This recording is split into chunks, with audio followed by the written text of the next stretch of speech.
Ew, ew. Big fish-ish. Y'all know what it is. All right, so I put up a tweet. And I believe it said that there is no truth. There's only power and persuasion. There is no truth. There's only power and persuasion. And what I meant by that is the truth is irrelevant. The truth only matters in an idealistic world, but we don't live in an idealistic world.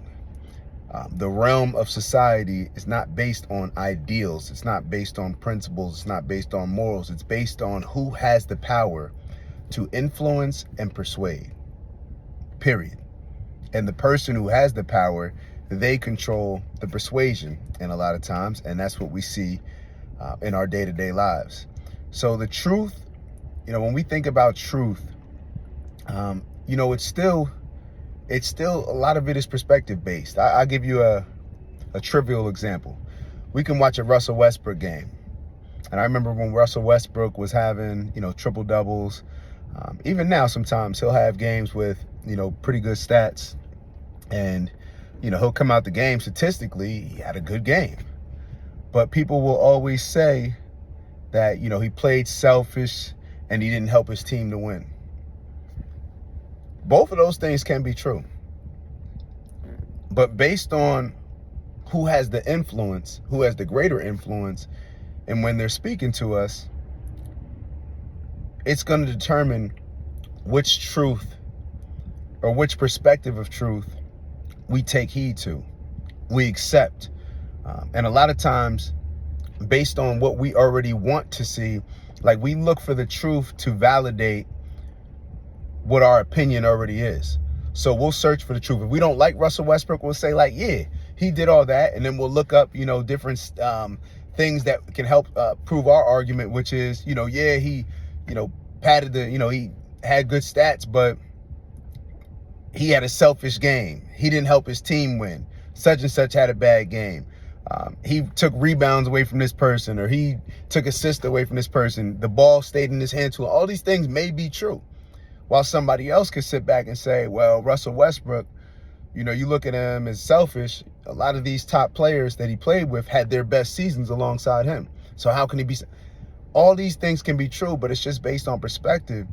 And the problem with that is that when we have a society that needs to use certain groups of people, they will tell you any and everything and go to whatever lengths to push whatever agenda it is they're trying to push, just so they can get you to view it the way they want you to view it, rather than from the perspective that may be in your or our best interest. So that's why I said there's no truth. There's just power and influence. And to dig even more to that, the truth is irrelevant. Because it's funny, my boy, he commented and he said, oh, you're probably not going to like my next post. I know he's very religious. And what's so funny about it is he thinks that just because I put up, just because I wrote that I like it. See, I don't care about liking certain stuff. I don't like everything that I post. But if I believe that it's real and that it's an understanding that I'm learning, then I share it. It may not be everything that I share I don't like. It's not for me to like. I don't just post everything that I like. We can't just move based on the things that we like with emotions. But I knew with my boy, I kind of could assume the direction that he was going in was more from a religious standpoint, how they envision the truth. And maybe if we were, I know he's Christian, so maybe if we were living more in the biblical sense, the truth would be more relevant. But even from that standpoint, for certain people to accept the Bible, accept Christianity as truth, there had to be a certain level of influence. And influence happens through the ability, that's power, the ability to influence people. So therefore, influence is always going to play a role, whether it's a story in the Bible or whether it's a story the next day after Russell Westbrook plays a game. Our perspective is still going to alter how we receive the information. Just like the perspective altered how people who write stories on sports, their perspective alters how they write it. Now, I'm not going to get into the religious aspect, but if you believe that man wrote or had any input in anything, then you understand that for man to touch it, perspective and bias always is going to play a role. That doesn't mean that it's not true. That just means that perspective and bias is going to play a role. So it's something that has to be considered. But I'm more speaking on it from a functional standpoint. Which when I say functional, I mean how we function in this reality, this realm that we live in right now.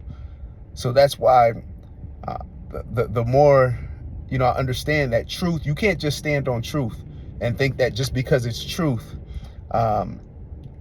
things are going to move in your favor. Your family will be protected, all these different things. No, there has to be a certain level of power and persuasion that comes along with that.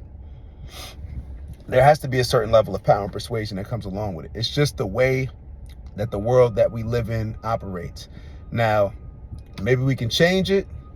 However, in this world of free will, people have the will, the ability to do whatever is in their power. And a lot of times they exercise that, and there is not a moral code or a moral compass or something that prevents us from doing things based on principles. That's what free will is.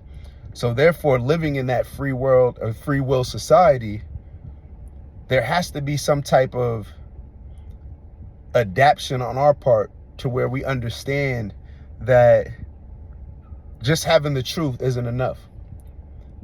Everything's a war. Power and influence is a war. Because if you're trying to influence one way, there's somebody else that's trying to influence a different way because it's in their group's best interest to do so, or in that individual's best interest to do so. So therefore, everything is a war. Everything is a struggle. It's not, it's it's a tug of rope.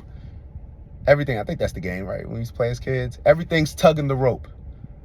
For when we pull on our side, it's taken away from another person's side. So therefore, it's always war. So that's the reason why truth isn't enough. There has to be power and influence.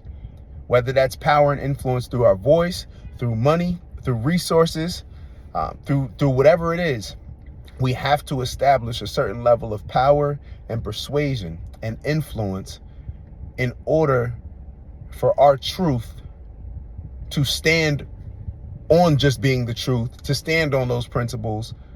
Otherwise, it'll just be washed away with somebody else's power and influence. Not saying that that's the right thing, but it's war. The right thing doesn't always win. The intelligent, the powerful, those are the things that win.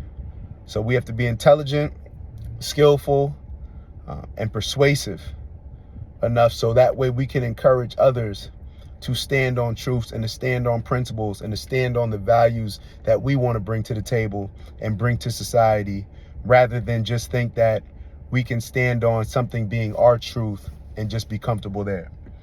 And it's just my opinion, though. It's just my opinion based on what I'm observing.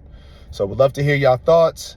With that, like I said, this is just a little big fish talk, something that was on my mind that I wanted to share with y'all. And I'll let y'all go. Enjoy the rest of your day. Get to the bag with integrity, of course. And let's win. All right. I'll talk to y'all soon. And I want to hear y'all feedback. All right. Ooh.